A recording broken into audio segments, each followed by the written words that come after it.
For longer than you think, like going back into Greco-Roman antiquity, there have been things that could fall under the overall umbrella of robots, things that were capable of doing actions on their own, that kind of thing. So they've stretched across the centuries, and the more complex they got, the more independent they got, the more we had conversations. Who is the master? Who is the servant? What does this say about being human? Is, in fact, the human body in its own way a kind of machine that needs to be thought about that way? Robots have been with us pretty much for the entire run. Well, almost. And, of course, they may be around after we depart, too. We're going to talk about the entire breadth and expanse of that on today's not at all ambitious show.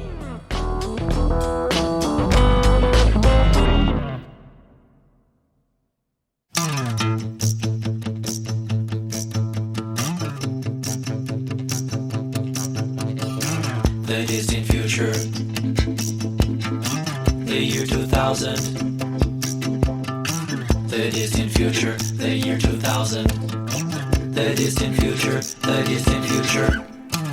It is the distant future, the year 2000. We are robots. The world is quite different ever since the robotic uprising of the late 90s.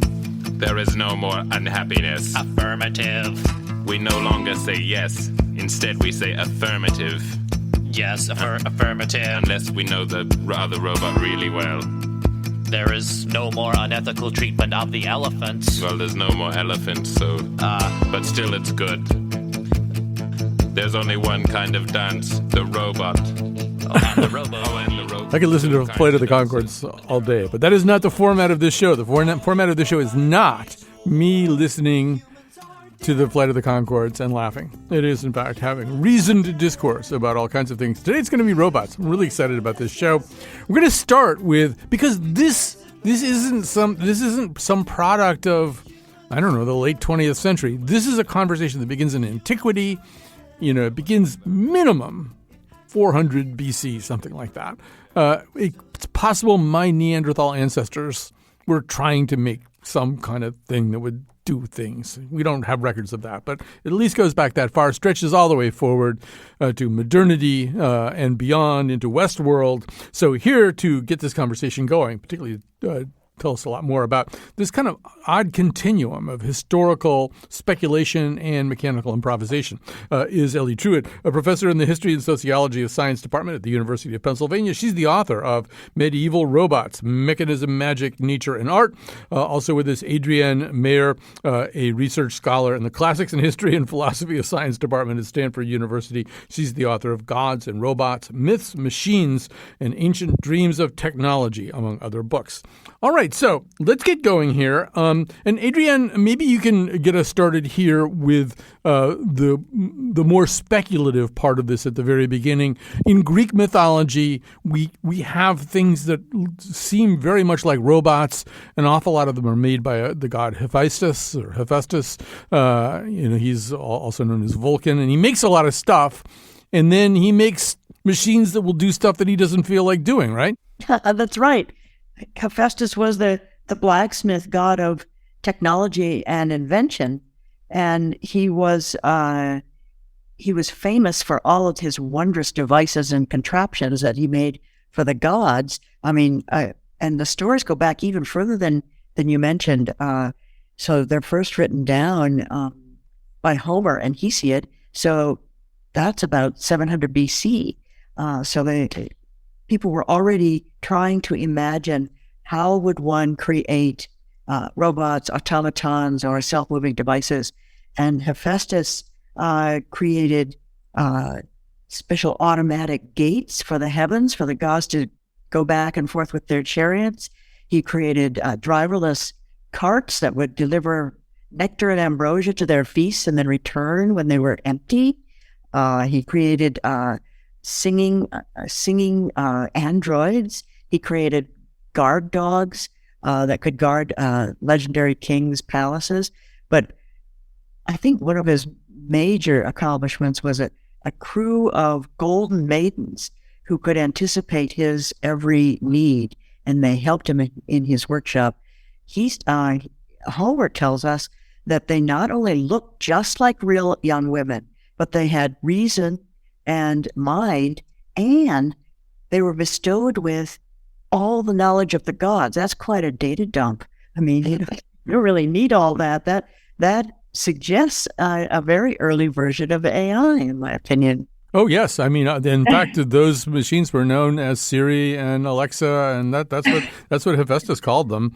So, and am I wrong about this? And I can't even remember where I heard or read this, but that there's actually kind of a subvariant of the Iliad where Hector is kind of rendered into a cyborg. He's like in order to make the Greeks think that he's still up and running somehow and worthy of being afraid that they kind of mechanize him. I don't know. I'm not familiar with that particular myth, but we do know that people did imagine androids. They in that time period. It's not just Homer's Iliad that tells us about self-moving robots, but Hesiod also talks about Talos, the giant bronze robot that guarded the island of Crete, built by Hephaestus for King Minos, and this entity actually fits the definition of a robot. If you define robot as something that's self-moving, interacts with its surroundings, has internal workings, and a power source, Talos, this giant bronze robot, had all of those things. We actually hear about his internal workings and his power source. And this is the earliest robot that I know of in ancient literature. So, Ellie, meanwhile, I mean, those are the works of the imagination, but the works of, we now refer to as IRL, in real life, there's quite a bit going on. There are mechanical birds, I think somewhere 300 or 400 BC maybe, but I think one of the really exciting people in all this is a gentleman known as Hero of Alexandria, or Hieron in some cases of Alexandria. Now, tell us what he was up to. So he's one of the sort of later engineers associated with what's called the Alexandrian school. So after the Hellenic period that Adrian was talking about, you have the Hellenistic later period, from the sort of 3rd century before the Common Era onward. And Alexandria was the sort of center of that world and a place where Greek knowledge had remained incredibly vibrant. And there was a tradition there of engineers writing about making these kinds of automata. They had been incorporated into the pageants of the Ptolemies, for example. And Hero writes, he both creates automata and then he writes a text about how to do it, how to make them. And these are, they sort of enact theatrical scenes. There are kind of elaborate sort of water clocks, trick vessels, musical instruments, including birds that could then, through the use of water power and also air power, kind of make the sounds of real birds. Right. You left out my favorite, which is the world's first vending machine, which dispensed holy water. When a coin was deposited, the coin fell upon a pan attached to a lever. The lever opened up a valve, would let some water flow out. And I mean, anyway, so even more elaborate than that. So, a thing that happens, and I apologize for the fact we're just speed dating through centuries of history. But Ellie, as we know, a lot of this really intricate Greco-Roman knowledge or, Hellenistic period knowledge didn't immediately make its way into the West so much as it was absorbed by the Arabic world, by the Caliphate. So it's kind of there that Hero's ideas continue to rock and roll. Maybe you can say more. Yeah, that's absolutely true. I mean, I will say that so for much of the world, not much of the world, but for in other parts of the world, automata were seen as so emblematic of Hellenistic culture that so we have, for example, Buddhist legends from Northeast India that talk about creating automata with knowledge that has been smuggled from the Greek-speaking world.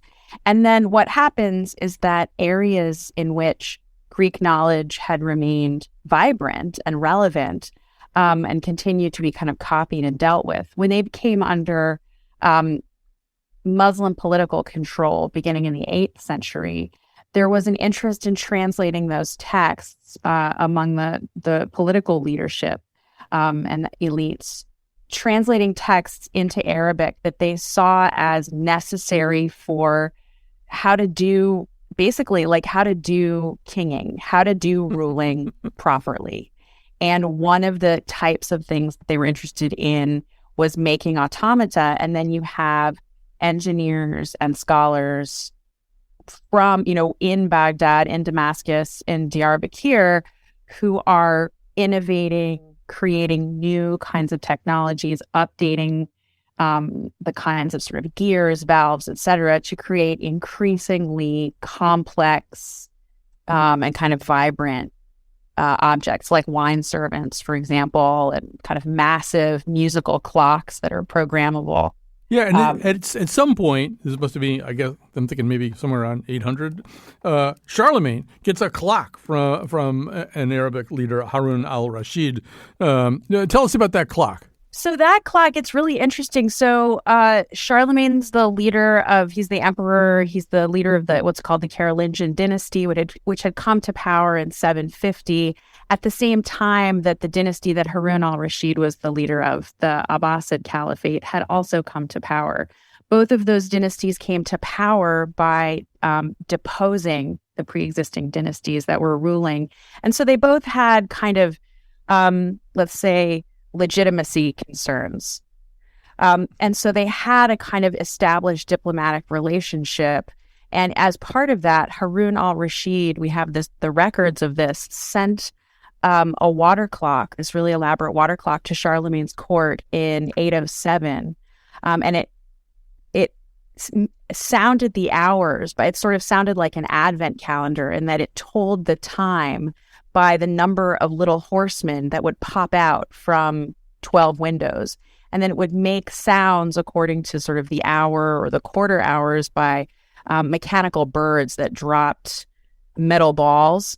And this type of technology was really known in these kind of courtly elite circles in Baghdad, but was completely unknown at Charlemagne's court. And the chronicler who writes it down just describes it as the most kind of wondrous object. He cannot even imagine how it worked. Right. Charlemagne's reaction was, your clock is freaking me out.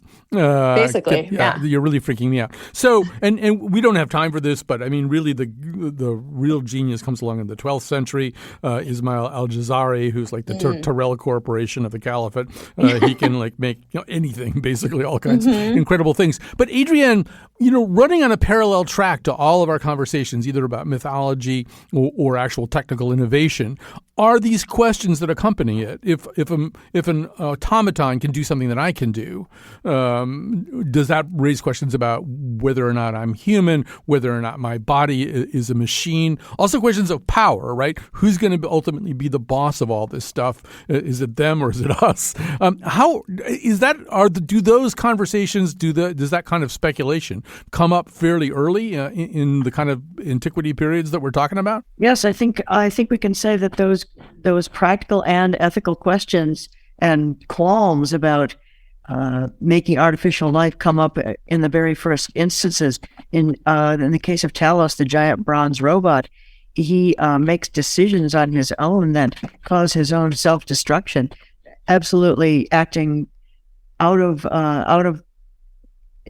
his own agency, not in the ways that his maker or the person who deployed him expected. So there's a lesson there that even if you have superior technology, there's always going to be a hacker. In this case, it was the sorceress Medea who figured out how to neutralize him by focusing on his vulnerabilities and weak spots. So there's always going to be someone who comes along that's able to hack your sublime technology.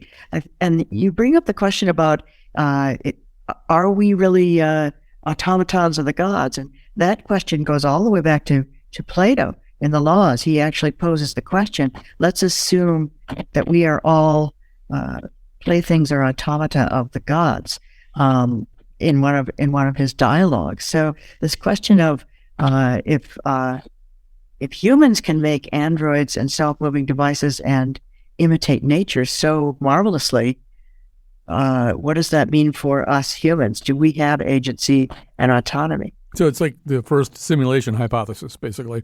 So I told you we were going to be speed dating. Ellie, I want to talk to you about one of your favorite people, Duke Philip the Good, questionably named Philip the Good of Burgundy.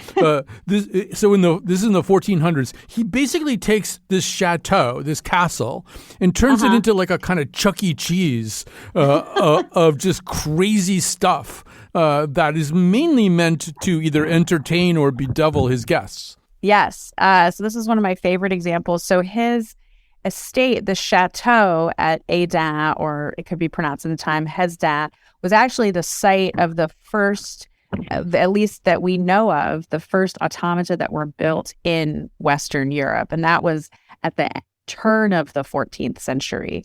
And so about 130 years later, Duke Philip is in charge, and the automata have all kind of fallen into disrepair. And he undertakes this massive and massively expensive renovation. And he was the wealthiest ruler in Christendom at the time. And he filled this chateau with mechanical marvels, things like trick fountains, trick objects that would cover you with flour or with dirt, things that would sort of robot figures that would beat you with sticks, jets of water. And this was a place where, you know, you would bring the most kind of, he would entertain diplomatic guests, courtiers, etc. And it was very much intended to underscore his own control over the environment, his total control over the environment, and his ability to kind of surveil everything. Yeah. It is really, and it's reminiscent of Cocteau's Beauty and the Beast or something. Just you're entering this world that's not your world; it's his world. So I want to just fast forward a few hundred years and quickly talk about Jacques de Vaucanson. This is yet another French inventor. He's making again automata, but now we have like a digesting duck and a thing that actually plays the flute. It just doesn't make flute sounds, right? It actually puts air through a flute and is playing it. Well, I mean, I think so. Musical automata like the flute player had actually been made in Islamdom in sort of the much earlier period, but then they became like very much part of the sort of Enlightenment and sort of 19th century culture. Vaucanson's duck is something that, of course, he's presenting as like a perfect mimesis, like actual copy. It is actually digesting, but of course there's an element of trickery to it as well, just as with, for example, the mechanical Turk, which actually had a person inside of it, which is also kind of part of why associations with these objects they retain some ambivalence in how they're received. They can be seen as trickery. But really briefly, I also just want to go back to something that Adrian said. I mean, these objects, right, they emerge to serve the interests of much more powerful beings, either gods or rulers, and they emerge in these contexts of absolutism. So, and they've been around for so long. So, right, it's worth kind of thinking about, are they actually innovative if in fact they're serving the interests of people already in power and have been doing so for millennia. Right. And we will say more about that as the show goes along. I do want to point out about Vaucanson, after he makes all these, delightful little, things to show to the court, he winds up down in Lyon where he's got an automated loom, and the weavers, they know what's coming. They see what's coming. And they're like throwing rocks at him and saying, get out of here, get out of Lyon. We don't want you here. So already there's some stirrings about that. But Adrian, as we come to the end of this segment, maybe just kind of expand a little bit on what Ellie was just saying, particularly in terms of why we still are thinking about these stories, why they're still worth thinking about. I know you've made the point that the story of Pandora's box, which we invoke all the time, is in fact a robot story. It is. It was Pandora was a sort of fembot commissioned by Zeus. He asked Hephaestus to make evil disguised as beauty, and her one mission on Earth was to open the jar, or we call it a box, but it was originally a jar filled with misery, eternal misery for human beings for accepting the technology of fire. So Zeus was a very tyrannical and harsh, vengeful god, and sent down this artificial woman to ingratiate herself in human society and then open the box. I think that really shows that just like Ellie said, the links between tyranny and technology have been a threat that has been recognized since antiquity. In the myths, it's either very powerful autocratic kings or the vengeful god Zeus who commissions and deploys these robots and AI entities. And I think that's something we should keep thinking about. Yes, we are. And I hope we will think about it more today. I want to thank you're both so wonderful. Ellie Truitt, professor in the History and Sociology of Science Department at the University of Pennsylvania, author of Medieval Robots, Mechanism, Magic, Nature, and Art. Adrienne Mayer, research scholar in the Classics and History and Philosophy of Science Department at Stanford University, the author of Gods and Robots, Myths, Machines, and Ancient Dreams of Technology, among other books. We will be back to talk to a roboticist. Robot parade, wave the flags at the robot's name. Robot parade,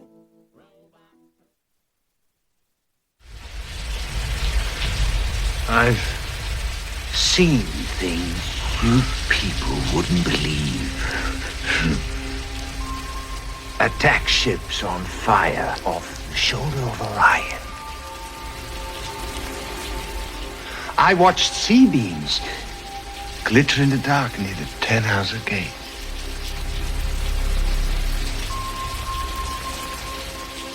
All those moments will be lost in time. Like tears in rain. Time to die. You got to play the Roy Batty speech from Blade Runner. Of course, he's a replicant. I'm not sure whether that's the same thing as a robot. I'm not sure where these dividing lines can be laid down here. But here to talk to us about some of the deeper questions, Chris Atkeson, professor at the Robotics Institute and the Human-Computer Interaction Institute at Carnegie Mellon University. I should say that later in the show, we'll be talking to Daniel H. Wilson, also a product of Carnegie Mellon. So, first of all, welcome to our conversation. And second of all, I don't know. So Roy Batty is about as elaborate an artificial life form as it gets. But really, when we're talking about robots in our lives, I don't know. One of our producers here, Jonathan McPants, he gets like emails from his dishwasher and his washing machine and his refrigerator. Right? We're already pretty roboticized if a robot is something that can kind of make decisions on its own. Yes, that's correct.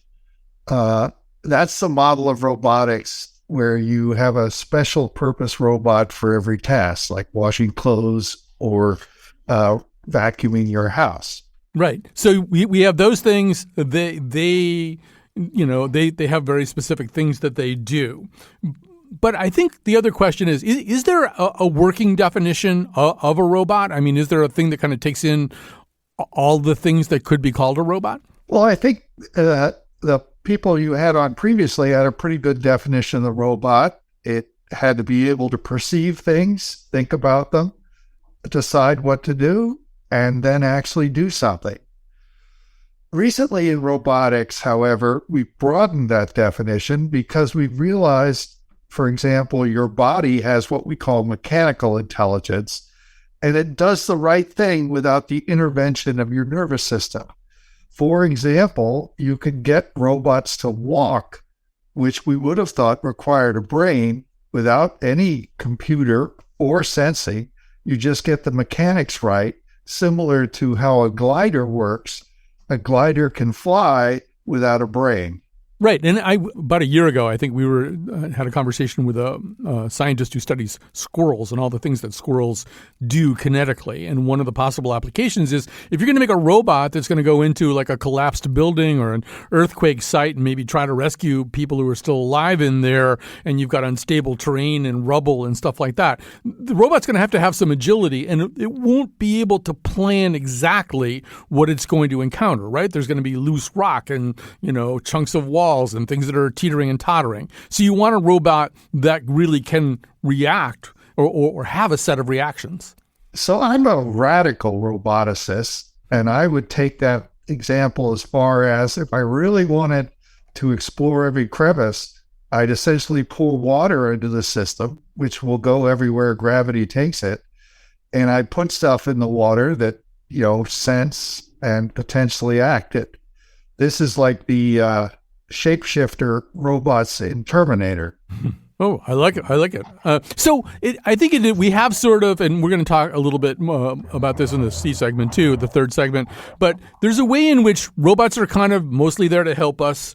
We tend to forget that. We've started to see them as sinister, but it may be kind of worth mentioning some of the robots that we've come to know and love, including this little guy.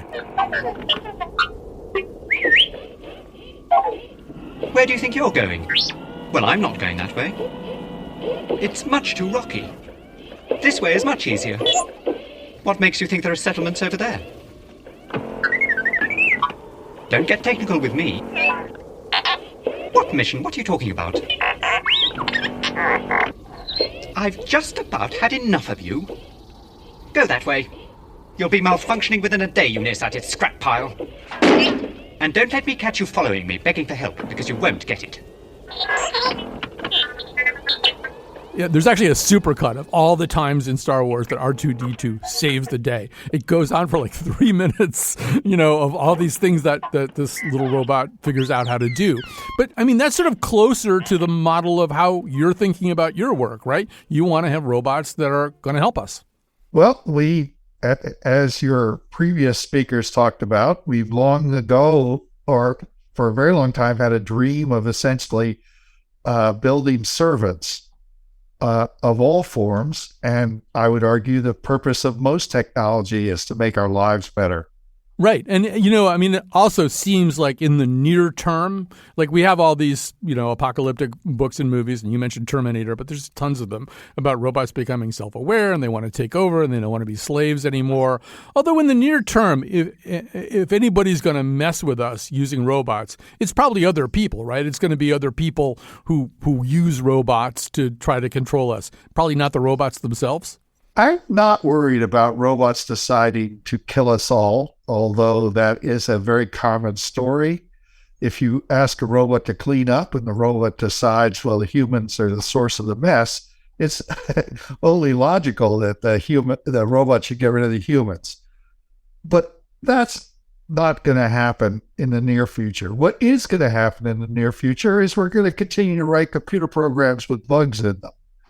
And airplanes will continue to crash, bridges will continue to fall down.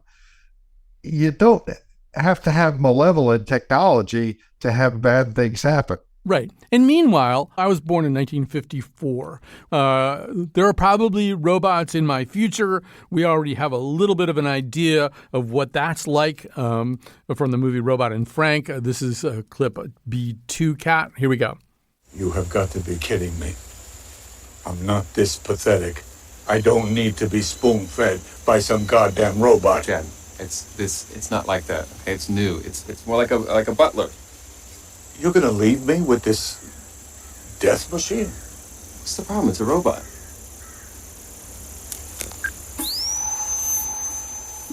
Hi, Frank. It's a pleasure to meet you. How do you know? All right. So it's a great movie. Right? This is probably one of the ways that I'm going to interact with robots somewhere down the line. Some of them are maybe going to be taking care of me? Yes. This gets into some rather personal territory here. Are you expecting your children to take care of you? Not especially. Most older people don't want to be a burden. Yeah. Yet,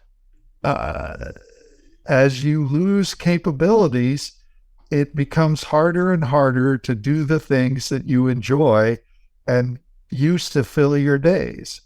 So the question is, how are we going to fill that void? As much as we'd like to fill it with human beings, although there are plenty of old people who'd rather not be smothered by human care. But my vision is we're going to use technology to fill the void. Right. And in some ways, theoretically, and I'm sure you can talk about this, there might be a point where I'm not a safe driver anymore. Now, for one's offspring to tell us that, I had to do this with my mother. I had to take her car away. It did not go well.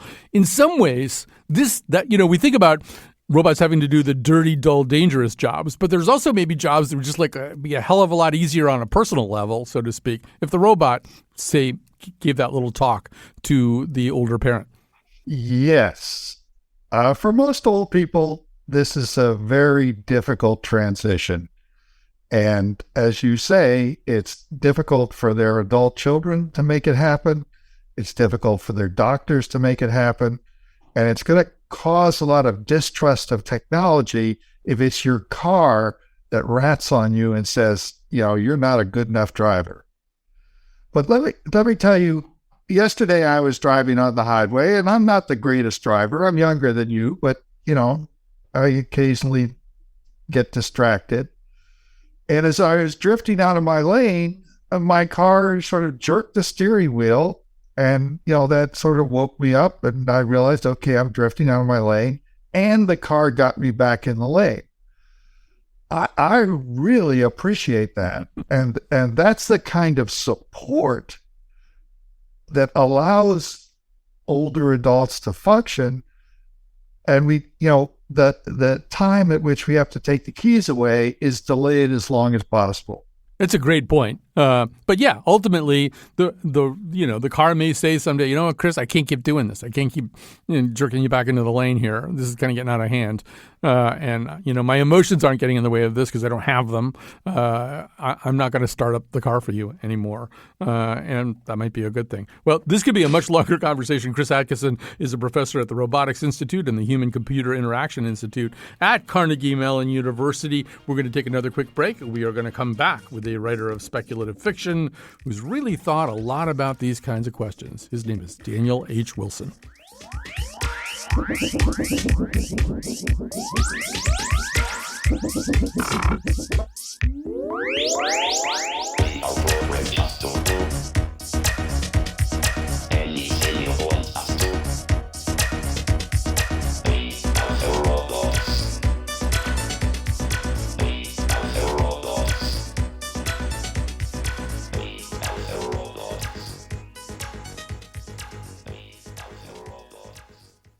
It's the time in the show where I say some thank yous. The first one goes to our technical producer, Kat Pastor. Impossible to do the show without her.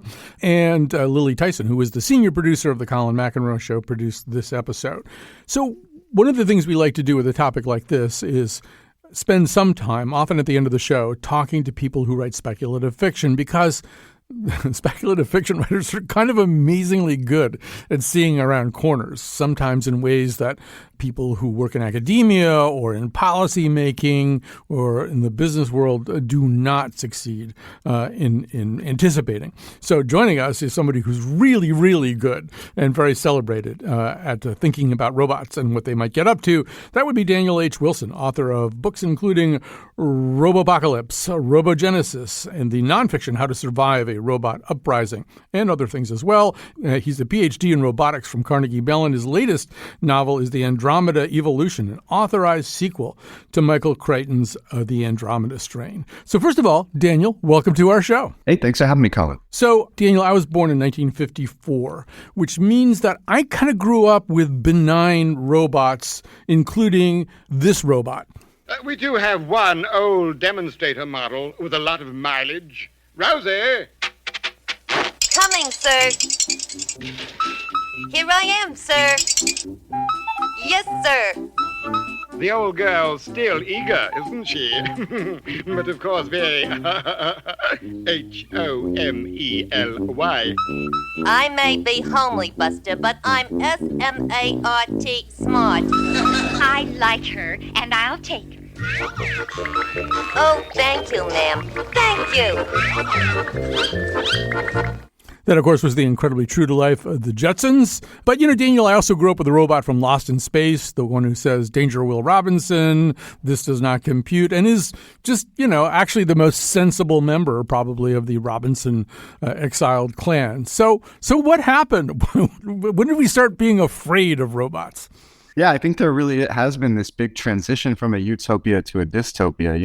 You think of the Jetsons, the World's Fair optimism that we had sort of post-World War II, and since then we've had these really not only dystopian visions of the future, but increasingly sophisticated dystopian visions. I think at this point, we're even way past Terminator. We're getting much more complex, images and fiction about killer robots in all these new versions. And, I think there's some human tendency to really sort of project our fears onto technology in general, but robots in particular. And I think it's this really personal fear, right? Because they're designed to do what we do, so they're designed to do anything we can do better, faster, for longer. And so as we've actually, gotten this real technology, as there have been real advances in this, human beings, I feel like we felt a little bit more threatened, right? Every time there's a new advance, it seems like we sort of redefine what it means to be human. We say, wow, oh, sure, a robot can do art now, or a robot can recognize faces now, but what really makes us human, is this other thing. But the robots don't stop, they just keep coming. And I think that really intimidates humanity a lot, and it's reflected in the art that we make. So I want to step back to one of the first things you said in that answer, and that's the whole idea of wanting robots to do stuff for us. It's the, dirty, dull, and dangerous jobs category. I actually went back and watched that whole Jetsons clip when they go shopping, or Mrs. Jetson goes shopping for a maid, and they bring out all these different robots, including one that's kind of hyper sexy, and it's so much like a slave auction, it really is like, who am I going to buy to do all this crap I don't want to do? And I wonder about that as part of our psychology about robots. If you are making something do all of the stuff that you want to do, it's probably not too surprising that you start to impute some resentment to it. Yeah, I think there's a little bit of reflection there. You can't help when you have a lifelike artifact that you're interacting with to sort of project onto it. And, the reason that robots are designed to talk and recognize faces and act like people is because that's our user interface. That we've had a lot of evolution going into our prefrontal cortex that's helping us interact with each other. And so it's kind of up to the robots to show up to the party and use the user interface that we've already got. The problem, though, is that the human brain's never really interacted with a walking, talking artifact that's not a person. And so I think that we tend to project our own feelings onto these lifelike machines, when maybe there's really not anything actually behind the smile, In my house, I actually, I insist that my kids say please and thank you to the Amazon Echoes, because it sounds like a human female. I would prefer not to have my children trained to make demands, and my wife would prefer it if they aren't trained to make demands to this lifelike object without any expectation of behaving in a civilized way. I have to say, in my household, a similar dichotomy exists. My partner insists on saying thank you to Alexa, who is then programmed to respond in different ways, but like, I'm here all day to do stuff for you. Yeah. She's programmed to exchange pleasantries under these circumstances. I'm the one who uses Alexa for mischief. About two or three times a week, I ask Alexa, who is Mr. Poopy Butthole, so she can explain to me who Mr. Poopy Butthole is, which involves her saying that and talking about Rick and Morty. And I laugh like an idiot the 100th time I do this. So, but I think your point is a great one. It's there in one of your stories in the Iterations story. This is a group of writers who did this thing about a jet that takes off from Tokyo and lands in California, but 20 years have elapsed.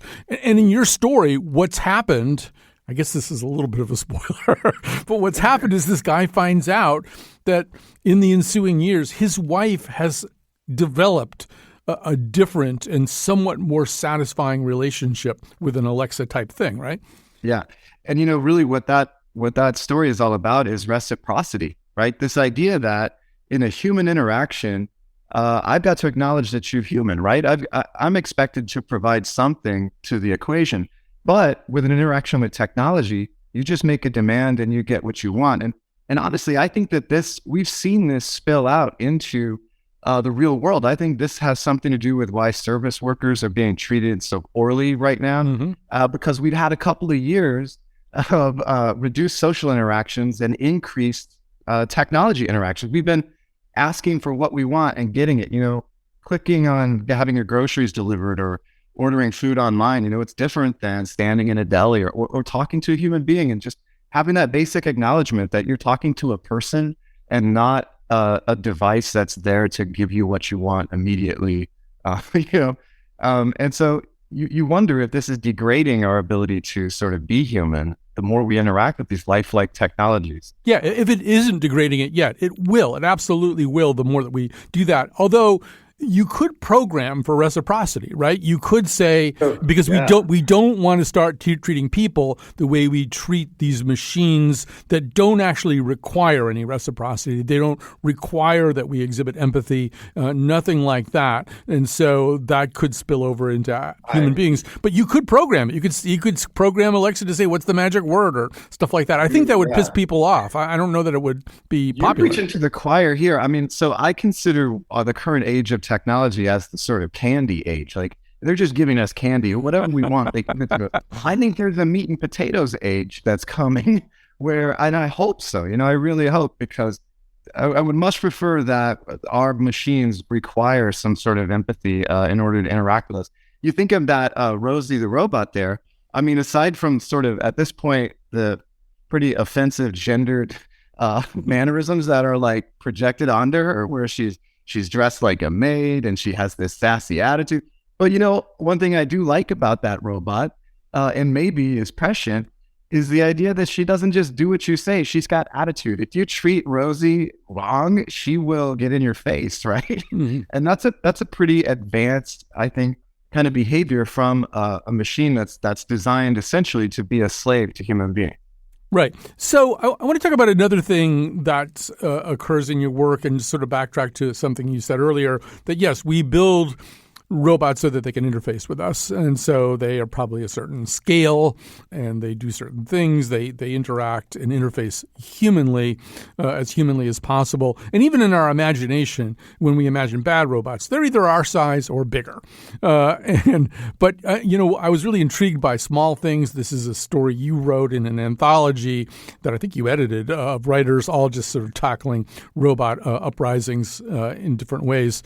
But you talked about nanomachines, machines that nobody can see or, as you point out, even smell as they go into your nose. I mean, what would happen if that was the way in which we ran into some kind of pushback from robots?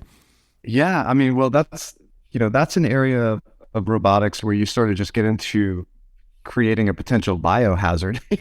It's not the sort of traditional there's an evil AI that's plotting to destroy humanity.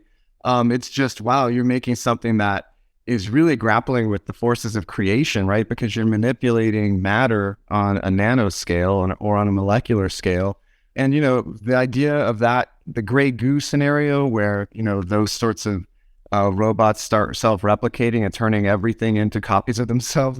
I mean, that's pretty terrifying, but it's more like a natural disaster in my mind than it is kind of, I think what's really scary about the robot uprising is the idea that, your enemy is not just this unthinking machine, but, maybe you deserve it, right? You're being judged ethically and potentially, punished for it. And so I think, that's what's really fun to write about in terms of science fiction with robot uprisings and AI. Yeah, I'm not a speculative fiction writer, but I did write a piece during the pandemic where a bunch of robots are trying to talk to human beings about like how badly they're handling the pandemic.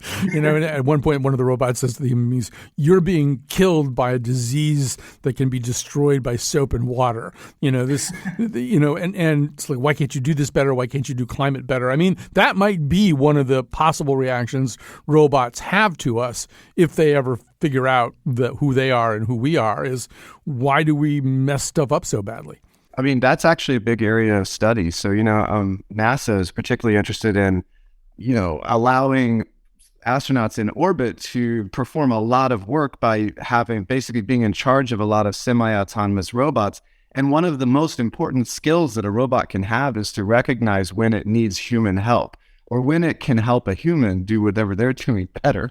And so judging humans and realizing, hey, you know what? You're not so good with the screwdriver. Why don't you just let me take over this task?